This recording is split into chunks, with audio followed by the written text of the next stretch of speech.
Merhaba arkadaşlar, örgü kanalıma hepiniz hoş geldiniz. Bugün sizlere çok kolay bir bebek şapkasının anlatımını yapmak istiyorum. Manken bebeğimin başında görün istedim. Bakın bu model şapkayı yapacağız. Çok güzel görüntüsü var. Örgüsü de çok kolay. Örgüye yeni başlayan arkadaşların bile kolayca yapabileceği bebek şapkası arkadaşlar. Bakın bu daha büyük bebekler için yapılmış olan bir şapka. Bu şapkayı ben 6-12 aylık bebek için yaptım.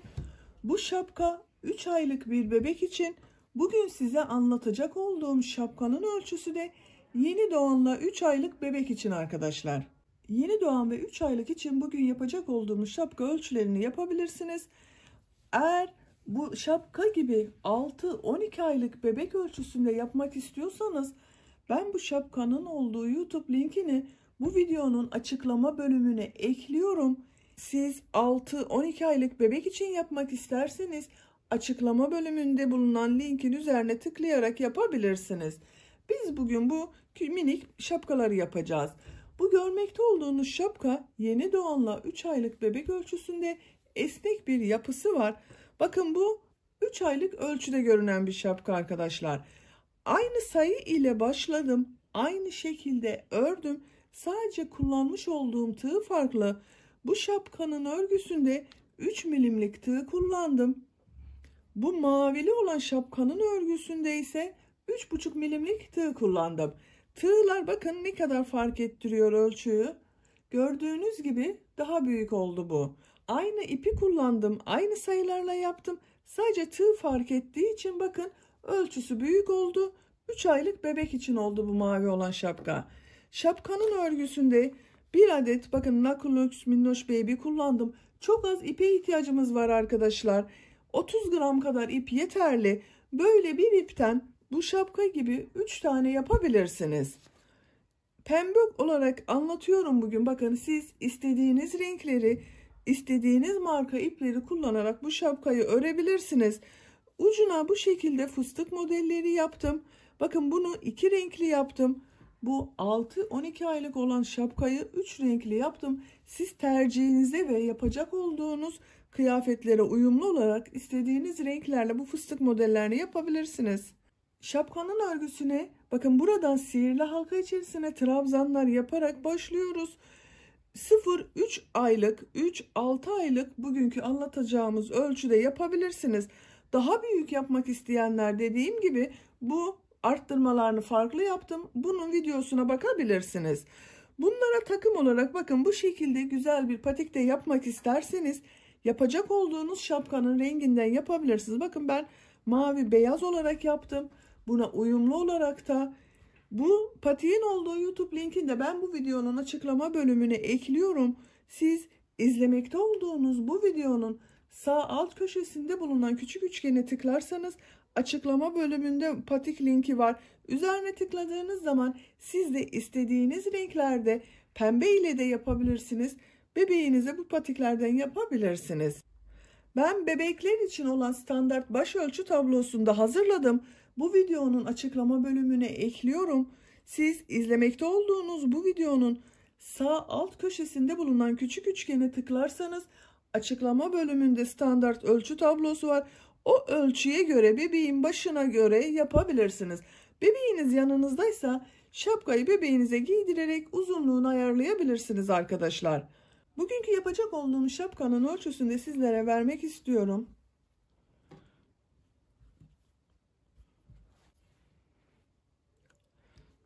Yüksekliğini ölçüyorum. Bakın başlangıçtan tuttuğum zaman açarak ölçelim. 15 santim yükseklik var. Genişliğini ölçüyorum. Buradan tuttuğumuz zaman 17 santim genişlik var. Siz şapkayı bebeğinizin baş çevresine göre yapacaksınız arkadaşlar. 17 santim 34-35 santim bebeğin başının çevresine göre bakın şu şekilde 34-35 santimlik bebek başı çevresine göre olacak bir şapka yapıyoruz biz bugün. Örgüye geçmeden önce minik bir de hatırlatma yapmak istiyorum. Videolarımın bazılarına dilimizi anlamayan arkadaşlar da yapabilsin diye altyazılar oluşturuyorum. Eğer siz izlediğiniz videoda altyazıları görmek istemiyorsanız videonun sağ üst köşesinde 3 nokta işareti var. O noktalı işaretlere tıklayarak ayarlardan altyazıları kapatırsanız altyazıları görmezsiniz. Kanalıma abone değilseniz abone olmayı unutmayın lütfen. Kanalıma abonelik ücretsizdir. Sizden hiçbir ücret talep edilmemektedir. Hepinize kolay gelsin. İyi izlemeler.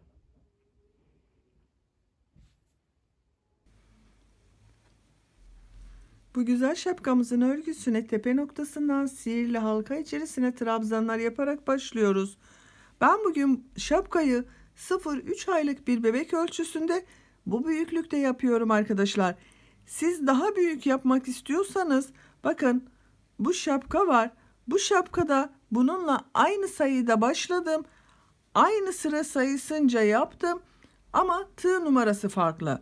Bugün 3 milimlik tığ kullanıyorum.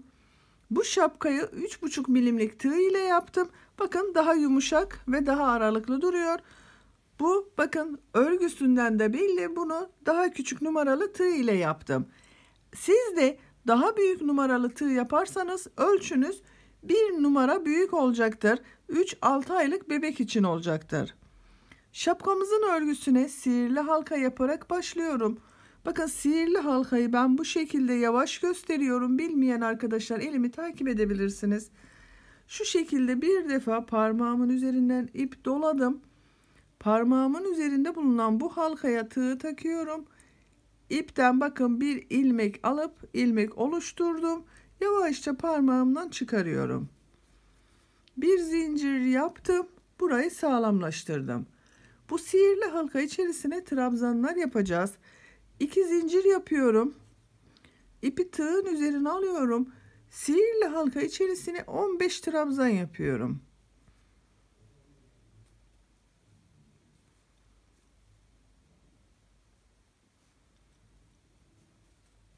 Bakın bu şekilde 2 defada çıkardığımız trabzanlar yapıyorum. Kaç oldu? 1, 2, 3, 4, 5. Hızlı yapıyorum arkadaşlar. 6, 7, 8, 9, 10, 11, 12, 13, 14, 15. Sihirli halka içerisine 15 trabzanı yaptım. Yavaşça bakın bu ipin ucunu, bakın burada kısa bir ipin ucu var. Bunu yavaşça çekiyorum. Bunu çektiğimiz zaman sihirli halka bakın kapandı. Hiç boşluk oluşmadı burada. En son yapmış olduğum bu ilmek ile ilk yaptığım bakın trabzanın tepe noktasına tığ takıyorum. Birleştiriyorum. Bu ipin ucunu da üstte tutalım. Şimdiki gideceğimiz sırada arada kalsın. Bakın ilk sırayı böylece tamamlamış olduk. İlk sırada 15 trabzan yaptık. İkinci sıradayım. İkinci sıraya çıkmak için 2 zincir yapıyorum. İpi tığın üzerine alıyorum. Bu ilk görünen bakın trabzanı tığ boşluğa takıyorum. Tepe noktasına yapmadım. Boşluğa tığ taktım. İlmek aldım. Bir trabzan yapıyorum. İkinci ilmeği bakın tepe noktasına tığ taktım. Trabzan yaptım. Aynı ilmeği bakın ilmekten yapmıyorum. Boşluğa tığ takıyorum. Trabzan yapıyorum. İpi tığın üzerine alıyorum. Bakın diğerini yine tepe noktasına bir trabzan yapıyorum. Aynı trabzanın bir de boşluktan alarak trabzan yapıyorum. Bir trabzanı bir tepe noktasına batarak trabzan yapıyoruz. Bir de boşluktan alarak trabzan yapıyoruz. Bakın tepe noktasına bir trabzan yapıyorum. Aynı trabzanı boşluktan alarak bir trabzan daha yapıyorum. tepe noktasına bakın trabzan yapıyorum. Aynı trabzanı boşluktan alarak trabzan yapıyorum. Böyle bir görüntü oluyor. Bakın bir düz bir ters görüntü elde ediyoruz. Sıra sonuna kadar bu şekilde devam edelim. Sihirli halka içerisine yapmış olduğumuz bu 15 trabzanı ikinci sırada bakın bir tepe noktasına trabzan yaptım. Aynı trabzanı bir de boşluktan alarak trabzan yaptım. Bu sırada toplam trabzan sayımız 30 oldu arkadaşlar. Arttırmalar yaptık. En son yapmış olduğum bakın düzde görünen trabzan, bunu ilk yaptığım trabzan ile birleştiriyorum. Bu ipin ucunu da artık kesebiliriz. Sihirli halkaya başladığımız ipin ucu bu.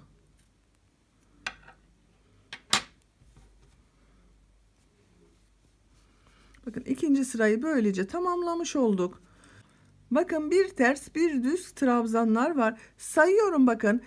Düz olan görüntüleri sayıyorum. 1, 2, 3, 4, 5, 6, 7, 8, 9, 10, 11, 12, 13, 14, 15 düz görüntülü var.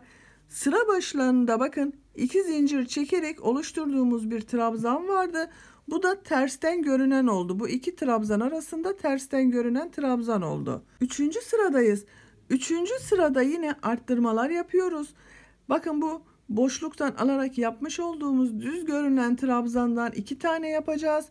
Terste görünenden 2 tane yapacağız. Düzde görünenden 2 tane trabzan yapacağız. 2 zincir yapıyorum. Bu ilk bakın düz görünüyor. Boşluktan aldım. Trabzan yapıyorum. Tekrar tığın üzerine ip doladım. Aynı trabzanı bakın tekrar boşluktan aldım. Trabzan yaptım. Buna 2 tane boşluktan alarak trabzan yaptım. İpi tığın üzerine alıyorum. Bu terste görünen bakın trabzan. Ters taraftan boşluktan alıyorum. Trabzan yapıyorum. Aynı trabzanı tekrar ters taraftan boşluktan alarak trabzan yapıyorum. İpi tığın üzerine alıyorum. Bakın bu düz görünen düz taraftan boşluktan alıp trabzan yapıyorum.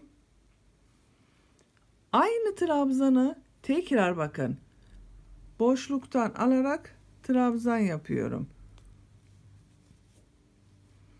İpi tığın üzerine alıyorum. Terste görünen bu trabzanı ters taraftan boşluktan alarak trabzan yapıyorum.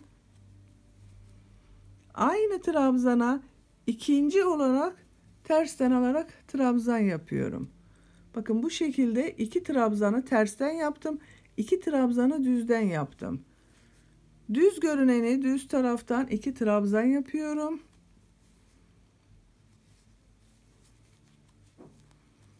Bu ters tarafta görüneni bakın ters taraftan boşluktan alıyorum.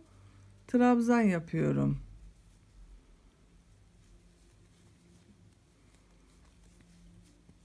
Bakın hepsinden ikişer defa trabzan yapmış oluyoruz arkadaşlar. 2 terste görünen var, 2 düzde görünen var. Bu şekilde devam ederek sıra sonuna kadar yapalım.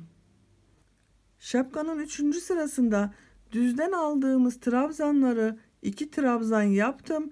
Terste bulunan trabzanı da 2 trabzan olarak yaptım. Sıra sonuna geldim. En son yapmış olduğum bakın 2 tane düz görünen trabzan var. İpi tığın üzerine alıyorum. Burada bakın 2 zincir çekerek yaptığımız bir tersten görünen trabzan olacak. Bunun olduğu bakın burada bulunan trabzanı bir tersten trabzan yapıyorum. Burada da 2 trabzan oluşmuş oldu. En son yapmış olduğum bu ters trabzan ile ilk ilmeği şu şekilde birleştiriyorum. Burada da 2 trabzan oluştu bakın. 3. sırayı böylece bitirmiş olduk. Bu sırada yine arttırmalar yaptık. Toplam 60 trabzan var bir sırada. 4. sıradayız. 4. sıradan itibaren artık arttırma yapmıyoruz. Bu trabzan sayısıyla şapkanın örgüsüne devam ediyorum. 2 zincir yapıyorum. Bu sırada trabzanları nasıl görüyorsam o şekilde boşluklardan alarak trabzan yapıyorum. İlk bakın 2 trabzan düz görünüyor. Düz taraftan boşluktan alıp trabzan yapıyorum. Diğeri de düz görünüyor. Düz taraftan boşluktan alıp trabzan yapıyorum. 2 trabzan ters tarafta görünüyor. Bunları da bakın ters taraftan birer defa alarak trabzan yapıyorum. Bir yaptım. İkinciyi de ters taraftan alarak trabzan yapıyorum. 2 ters tarafta görünen trabzan yaptım. İkisini düz o tarafta görünen trabzan yapıyorum.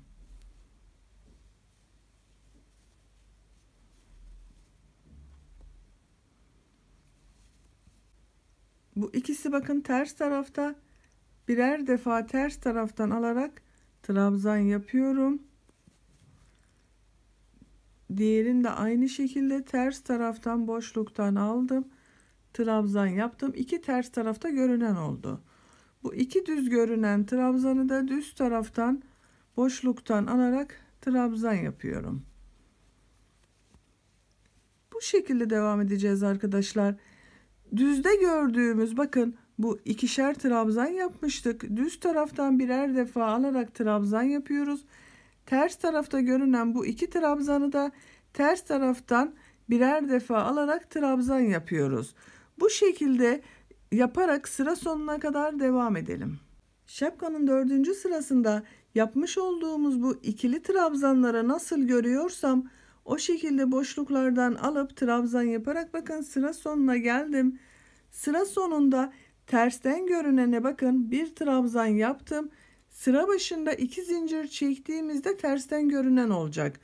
Bu yapmış olduğum ters trabzanı ilk yaptığım ilmek ile birleştiriyorum. Bakın burada 2 ters görünen trabzan oldu. Böylece bakın 4. sıranın örgüsünde tamamlamış olduk. 5. sıradayız.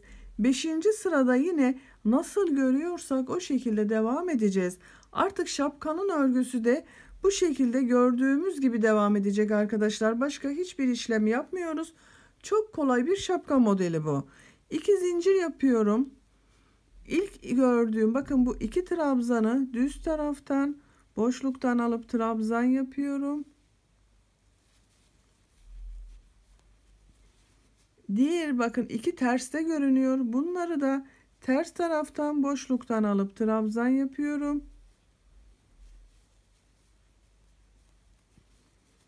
Düz tarafta görünüyor bunlar. Düz taraftan boşluktan alıp trabzan yapıyorum. Artık başka hiçbir işlem yapmayacağız. Şapkanın örgüsünü bu ikili trabzanlarla devam edeceğiz. Görüntü olarak da bakın bu şekilde arkadaşlar. Yaptıkça bakın bu şekli elde edeceğiz. Trabzanları nasıl görüyorsak o şekilde boşluklardan alıp trabzan yapalım. Sıra sonlarına gidince bakın bir tersten yapalım. 2 zincir çektiğimiz tersten oluyor zaten. 2 tersten görüntü elde edeceğiz. Burada arttırma veya eksiltme yapmamaya dikkat edelim. Sıra başıyla birleştirelim. Sıraları bu şekilde devam ettirelim. Yapacak olduğunuz bebeğin başının büyüklüğüne göre sıra sayısını tamamlayalım gelelim. Şapkanın örgüsünü beyaz renk ile benim için gerekli olan yüksekliğe kadar ördüm. Sıra sonunda bakın sırayı birleştirdim. Başlangıçtan itibaren kaç sıra yaptığımı sayıyorum. Bakın 1 trabzanlarla birlikte ilk yaptığımız sırada olan trabzanla birlikte 1, 2, 3, 4, 5, 6, 7, 8, 9, 10, 11, 12, 13, 14, 15, 16, 17, 18 sıranın sonunda benim için gerekli yüksekliği ben elde ettim. Siz daha büyük yapmak istiyorsanız 1-2 sıra daha devam edebilirsiniz arkadaşlar. Tığınız da benim yaptığım tığdan daha kalın bir tığ ise bu daha büyük şapka olacaktır. Şimdi bu şapkanın ucuna bakın bu şapkanın ucunda olduğu gibi fıstık modelleri yapacağız. Ben bugün pembe ile yapmak istiyorum. Bakın bu şapka da Bununla aynı sayıda başlamış olduğum bir şapka. Bunu kullanmış olduğum tığ numarası 3,5 milimlik tığ ve büyüklüğüne bakın. Çok fark ediyor arkadaşlar. Kullanmış olduğum tığ numarasından dolayı bakın bu biraz daha büyük, bu daha küçük oldu. Böyle bir açık pembe kullanıyorum ben. Siz istediğiniz renkler ile yapabilirsiniz.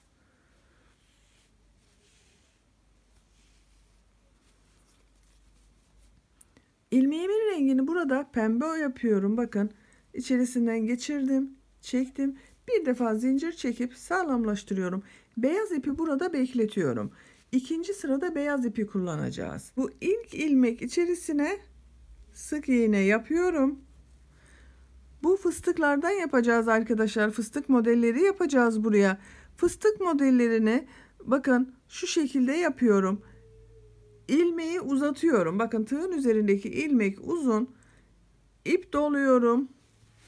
Yapmış olduğum bu sık iğneyi yan taraftan yakalıyorum. Bakın bu şekilde yan taraftan tığı taktım. İlmek aldım. Çektim. Uzun çektim. Bakın ilk yaptığım ilmekle aynı uzunlukta. 1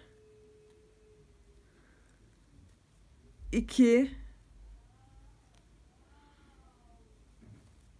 3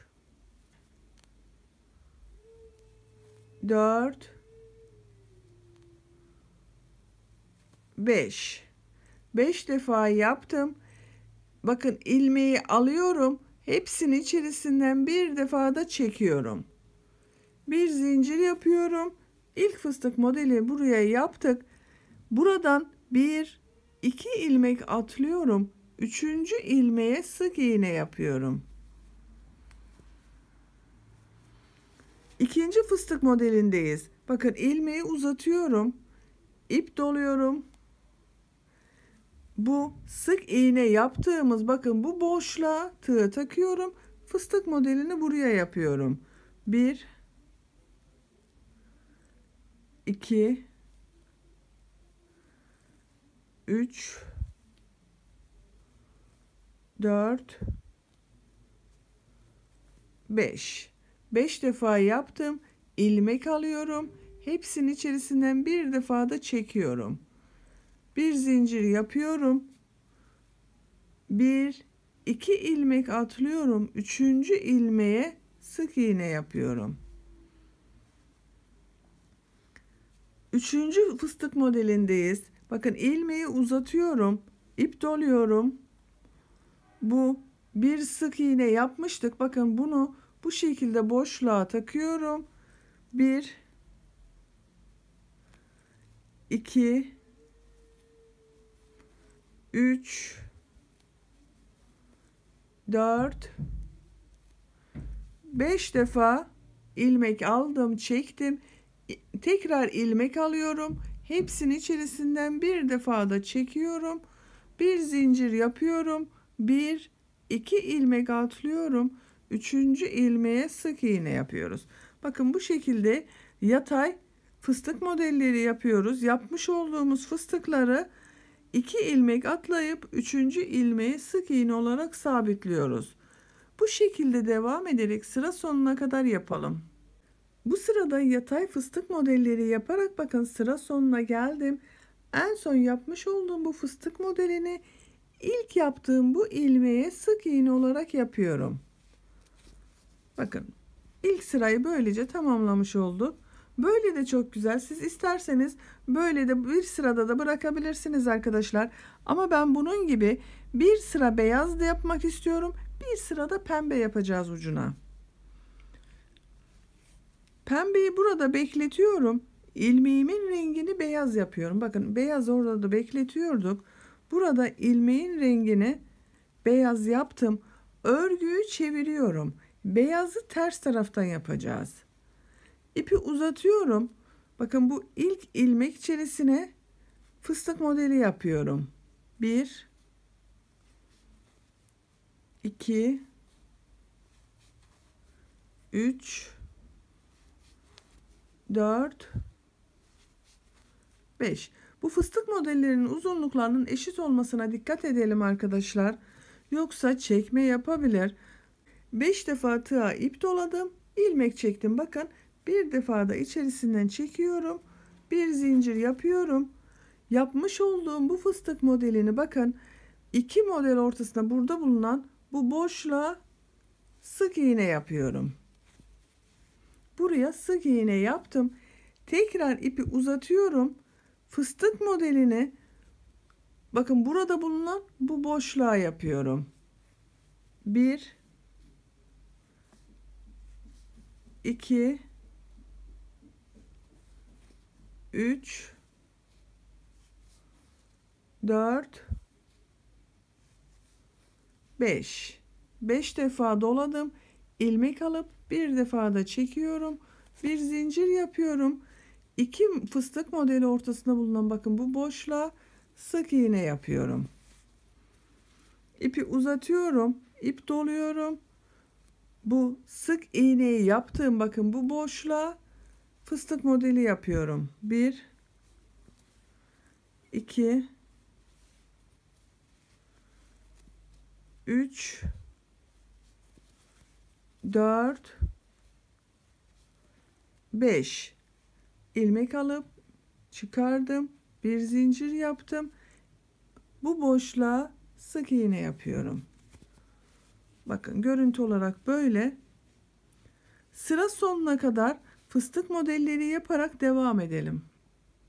Beyaz renk ile fıstık modelleri yaparak bakın sıra sonuna geldim. Son yapmış olduğum fıstık modelini ilk başta bulunan bu ilmeğe sık iğne olarak sabitliyorum. İlmeğimin rengini pembe yapıyorum. Üçüncü fıstık modeli sırasındayız.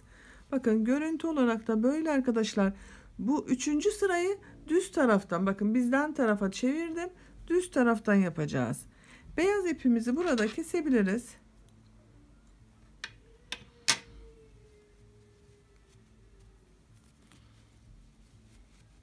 Üçüncü sıra fıstık modellerindeyiz.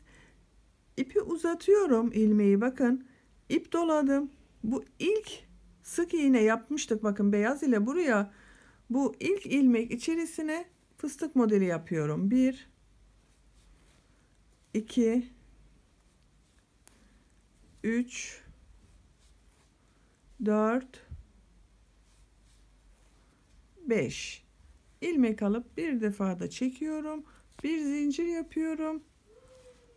Bu bakın yine iki model ortasında bulunan bu boşluğa sık iğne yapıyorum. Bu beyazla yaptığımız sıranın aynısı bakın. İp ilmeği uzatıyorum. Bu sık iğne yaptığımız bakın bu boşluğa fıstık modeli yapıyorum. 1 2 3 4 5 ilmek alıyorum. Bir zincir yapıyorum.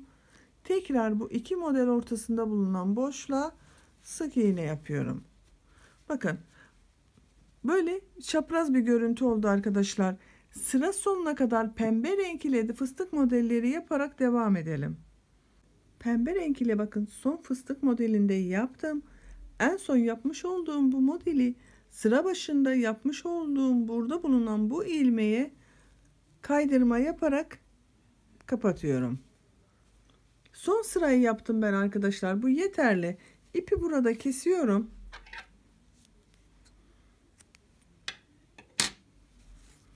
Şapkanın örgüsünü böylece bitirmiş olduk. Bakın çok güzel oldu gördüğünüz gibi burası.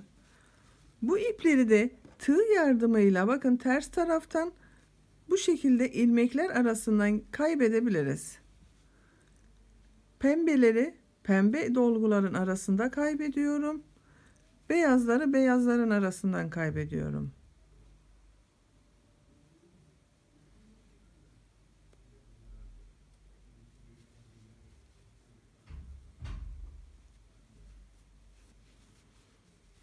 Bakın beyazı da beyaz ilmeklerin arasından kaybedelim.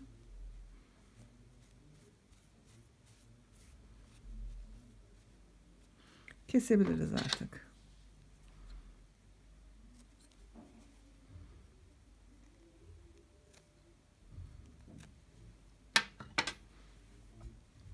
Bakın şapkanın örgüsünü tamamen bitirdik arkadaşlar. Çok güzel ve çok kolay oldu gördüğünüz gibi. Siz de bunun gibi rengarenk yaparak bebeğinize giydirebilirsiniz. Bakın mavi renkle de çok güzel. Ben her iki rengini yaptım size göstermek için. Bitmiş olarak size ölçüsünü de vermek istiyorum. Bakın elastiki bir yapısı olduğu için toparladı arkadaşlar. Aslında şapkanın örgüsü geniş. Yüksekliğini ölçüyorum. Başladığımız noktadan bittiği noktaya kadar ölçtüğüm zaman 15 santim. Bakın uzunluk var. Enini ölçüyorum. Bakın bu renkli yaptığımız yerden ölçtüğüm zaman 17,5 santim. Bu da 2 katı 35 santime geliyor arkadaşlar. 35 santimlik baş çevresine göre bir şapka yaptık. Bu şapkanın örgüsü 0-3 aylık bebek için güzel olur. Bakın benim manken bir bebeğim var. Bu bebeğin baş çevresi 3 aylık bir bebek için. Bakın baş çevresi ölçüsünde böyle taktığımız zaman gayet güzel oluyor. Doğduğu andan itibaren kullanılabilecek bir şapka modeli. Bu şapkayı ilk başta biraz uzun gelebilir. O zaman bu şekilde geriye bükerek böyle kullanılabilir. Daha sonra bebek biraz büyüdükçe bu açılarak açık olarak da kullanılabilir. Bugün ben bu güzel şapkayı 0-3 aylık bir bebek için yaptım. Ama siz farklı büyüklüklerde yapmak isterseniz bebekler için olan standart baş ölçüsünün olduğu tabloyu da ben bu videonun açıklama bölümüne ekliyorum. Oradan bakarak değişik boylarda yapabilirsiniz. Böylece bir örgü anlatımımızın da sonuna gelmiş olduk. Beni dinlediğiniz ve izlediğiniz için hepinize çok teşekkür ederim. Kanalıma abone değilseniz abone olmayı unutmayın lütfen arkadaşlar. Abonelik ücretsizdir. Sizlerle yeniden yeni örgülerde buluşmak üzere. Hoşça kalın, sevgiyle kalın.